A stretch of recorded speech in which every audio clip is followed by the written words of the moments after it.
Embrace your burdens. Love of fate, amor fati. Here's a quote from Marcus Aurelius. When you carry your burden, you should know that it is good for you to have it. Make the best of this burden and take from it everything which is necessary for your intellectual life. As your stomach takes from food everything necessary for your flesh, or as fire burns brighter after you put some wood on it.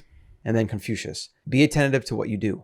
Never consider anything unworthy of your attention. Nietzsche embraced this idea, love of fate, amor fati, which is Latin, that's roughly translated to love of fate or love of one's fate.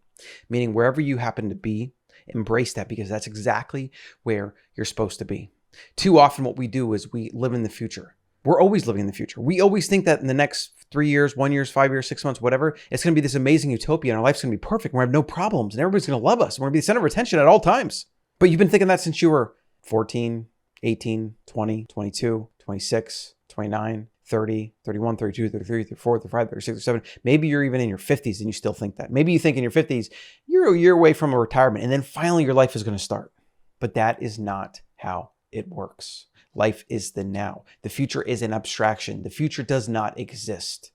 You can never go to the future, just like you can never go back to the past. The now is the moment. It's the eternal moment. There's always just the now. You don't ever get to that future utopia because even if you get to that place in the future that you think is going to be better because this thing is either going to be in your life or not in your life or whatever, well, then you have recency bias, you have currency bias, like you're in the moment and you're thinking, I got to get to that next moment. I got to get to that next thing. If only then I get that thing or do this thing or I get more, then I will have made it. Then I will be happy. Then I will finally start living.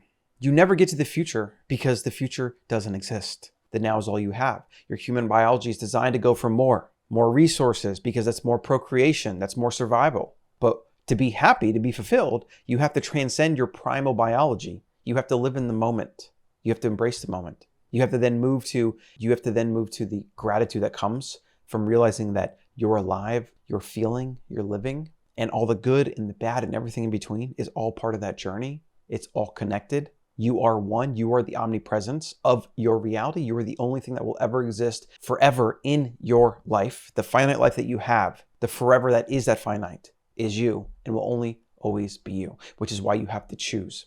How are you going to live? How are you going to choose to embrace this moment or to live in some fairy tale future that you will never reach at the expense of the now and the amazing gifts around you?